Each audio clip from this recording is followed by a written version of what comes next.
gauna jėgas, nes labai daug vitamino. Vėlgi prasisiuskit, paragaukit, pakramtykit, pažiūrėkit, kad nesumaišytumėt su pakalbų. Visą maišelį. Labai skanu ir sveika, labai. Skanios salotas pavasarinės, nieko gero neturime. Bet jų tik biržos yra, auga biržų miške, ne? Biržų giriui. Šitą miške nėra. Šlapi miškai reikalingi, drėgnis miškai. Jo, jas reikia pasidaryti. Taip. Oi, koks jautrus. Iš tikrųjų, augalas labai vitaminingas, vaistingas, tinka ir vaistam ir saloto, virškinimui gerint.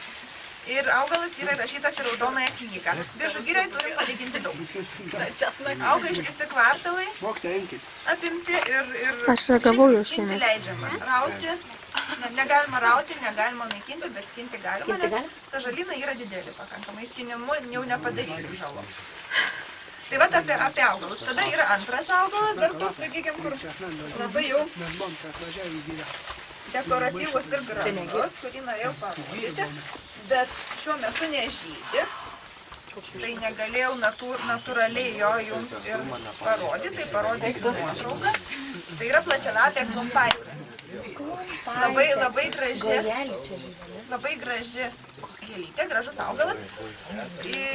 Orchidėjinių šeimos, jeigu auginat orchidėjas, namie kažką žinot, gražios vazonės gėlės, tai yra ta pati šeima, tik auga gamtoj, natūraliai.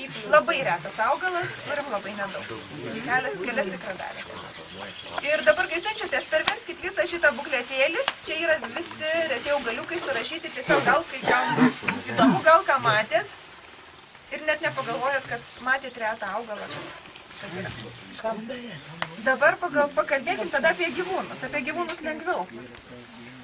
Reti gyvūnai, gal žinot, kas gyvena Biržų girioj, tikrai kuo didžiulis gyvūnų, nepagrindinis toks jau nemažas, toks jau retas.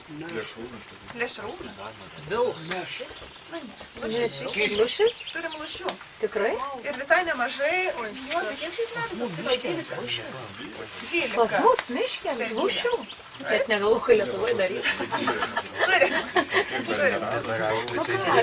Be lūšių turim baltųjų lėšlių. Turim udrų. Udros, žinot, gal kaip atrodo udra, panašu šiek tiek gyvūnas gal į bebrą, kažkiek tai juodatrą, kažkiek tai tik didesnis. Retas gyvūnas. Geras visi pažįstas. Dabar neliečiamų. 5 procentai ir nemažiau miškų. Ploto Biržų girioj, kur iš viso nieko nedaro. Nei malkų renkam, nei sodinam, nei kertam, nei auginam, ten miškas vystosi pats ir neturim teisės nei lys, nei lankytis, nei poilsiavietę, kur nieko. Nei augaut? Gali žmogus. Nedraustinis, ne? Ne, žmogus augaut gali. Bet veikla, ta ūkinė miškininkystės veikla yra nevykdoma. Tai tokios tos teritorijos, tai yra apie juodųjų gandrų lizdus, retų paukščių lizdus, erelių lizdus. Yra lūšės veisimosi zonos apibrėžtos. Tai yra tokie dalykai, kur mes nekertame. Ir taip pasakyti, kad atėjai iškirtai, ne, to viskas ant miško tarpas projekto yra užnešta, atsivertė, čia lūšis, čia gandras peri, čia tas, čia negalima, bet čia galiu šiai dienai kirsti, atauks, tada kažkaip. Taip yra vykdoma veikla šitam didelė miško masyve. Jeigu dar tokių klausimų, ką norėjot dar sužinoti? Lankytinos vietos, tai gal aš tada jūsų paklausiu, gal jūs žinot, kokius paminklus istorinius turim Biržų? Iš istorijos žino turbūt vaikai. Istorijos mokytojas yra kažką parengęs, ar tik nesu. Visi medžiai būna įsprogę, uosis dar ne. Vėliausiai įsprogstantis.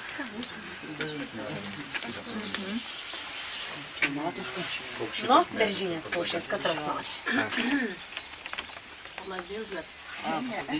Čia medis. Jau minėjot šitą medį. Bandėt su... Sūla leidžia. Beržą jau turit? Taigi jau turi. Kazimiero sūnus gali atsakyti, sodino alėją po savęs.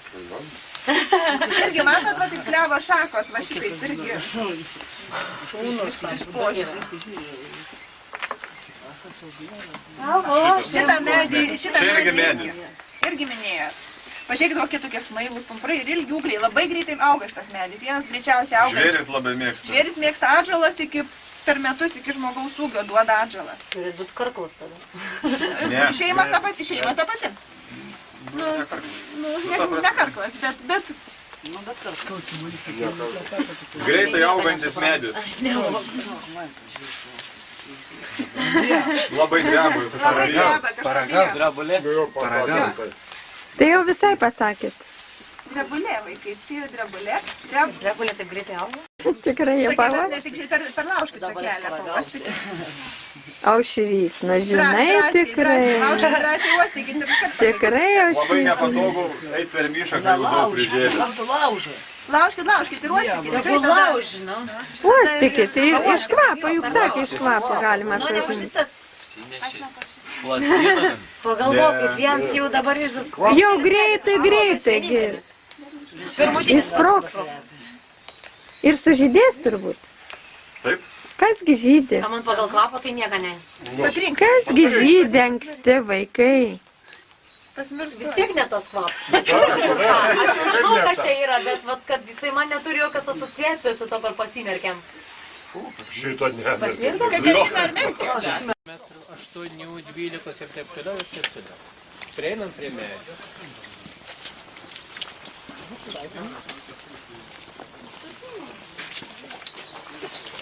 Va, matuojam. Kiek rodo? 40. Nu, 40 rodo, nes ką rodo, tai ir žiūrim. Atsiverčiam knygutę. Tai čia yra tokios specialiai sudarytos Specialios lentelės. knygutės. Prieš tai dar prieš atsiverčiant knygutę reikia nustatyti, koks medžio yra aukštis. Turim tokį prietaisą. Aišku, kiekvieno medžio aukštį nematuojam, jeigu matuojam ten daug medžių, bet nustatom vidutinį aukštį. Pasimatuojam charakteringiausius medžius, kokių yra daugiausia, ten 3, 5 ir nustatom, kad aukštis toks yra ir tada pagal tas knygutės žiūrim. Nu, pademonstruokim gal. Čia irgi galim. Atsiprašom. Dabar matysit, ką miškininkai dirba miške, kad negalvotume, kad jie tik vaikšto, žiūrėti, žiūri ir uogas ten. Matysit, kokie darbai iš tikrųjų vyksta. Dainiau gerai bus matytis. Matys. O gal plauk, 20 metus bus geriau.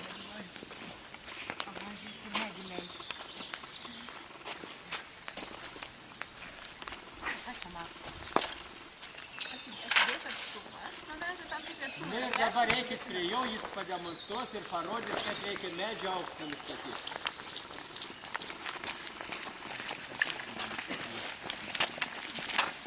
Čia yra aukštimatis.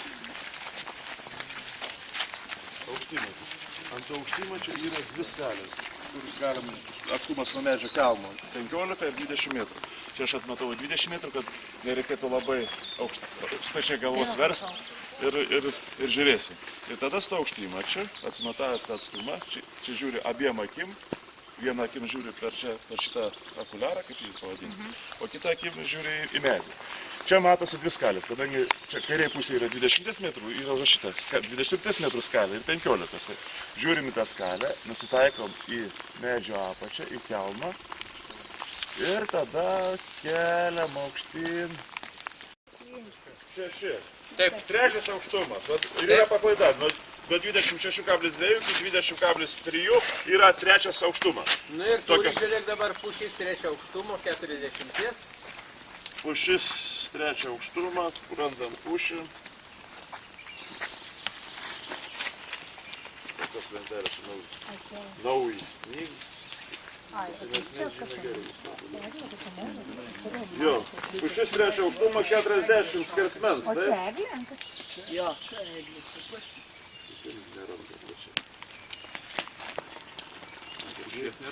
Pušies neranda aukštumo lentelės.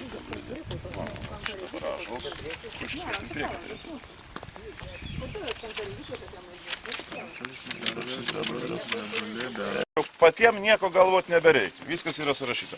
Yra stiebo skersmuo tokiam aukštyje, 40, stiebo ilgis ten vis matavom ir stiebo turi su žieve. Yra 40, tie va turi su žieve. Kubas 531, o be žievės, iškart jeigu atmeta šitą žievę, 1,403. Jeigu įsivaizduojat, kas tai yra kubas, tai yra metras, taip, metras, taip, metras, taip, pilnas, nu, pilnas užpildytas, tai šita pušis yra toks kubas, plus dar pusė. Pusantro kubo mediena. Čia kaip daugybos lentelė. Viskas yra parašyta. Mintinai, aišku, išmokti neįmanoma. Dabar mes turim...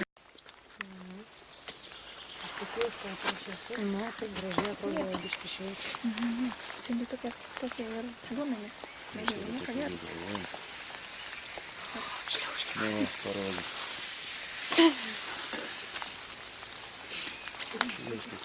Ką žinau? Nu gal, paimsim ir išrinksim. Ko šiandien reiškia?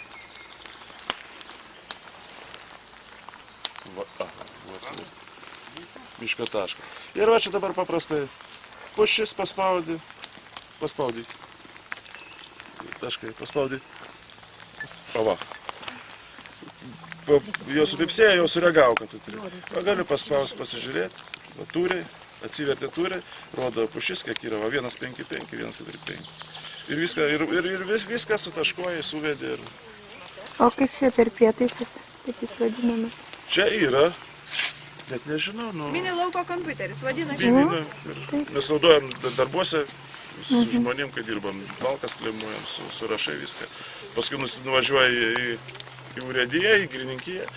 Yra duomenų nuėmėjai, į tikrą tą jo stacionarų kompiuterį perkeli duomenys ir tada ir toliau Nebereikia viską nieko rašai. skaičiuoti matematiškai viską. Nebereikia šitos lentelės ieškoti, ten suskaičiavimo mašinėlę dėlioti ir viską. Viską apskaičiuoja jau šitą. Įvedi žmogaus pavardę, įvedi biržės numerį, jis suvedi kiek ten tų medžių. Mišką kerta ar dar ką nors nustatom metus ir žinom, ar galima kirsti ar negalima, nes kiekvienam medžiui yra kirtimo amžius. Kaip sako, žmogus irgi prieina, 60 išeina į pensiją, paskui jau taip toliau, kol numiršta, taip ir medis. Nereikia lauk, kol jisai numirs, reikia jį dar nupjaut, kadangi dar naudos turėti reikia. Tai va, grėžia medį. Tai koks amžius galima patikrinti iš tikrųjų? Jo, nu kiek spėjat, tai eglė kiek metų? 20. Daugiau. 60. Nu, aš su...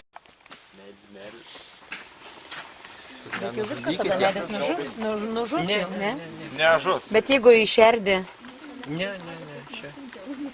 Šerdės tai ne Kepenų šerdės. gabaliuką paimti, pažiūrėti, ar sveikas žmogus ar ne. Šitas pats lygiai. tai čia pasiliek visas sluoksnė, ne? Dabar čia kaip... Ir paskui mes tas sluoksnį atgal sukišam, kadangi medis irgi užsigydogi. Jeigu vabaliukai puolai, tai sakus išleidžia, tai tie vabaliukai ropoja.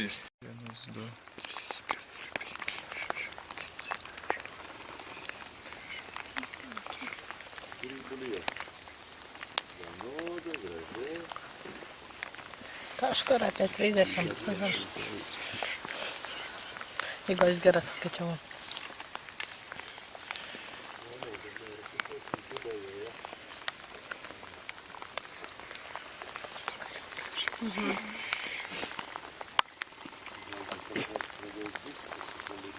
Spygliuotėm, žinokit, lengviau. Biškė paskaičiuoti, lapuočiai sunkiau, nes drebulės, pavyzdžiui, tos rievės labai neryškės, jos nesiskiria. Kaip Prieš saulę. Kažkas 50 metų.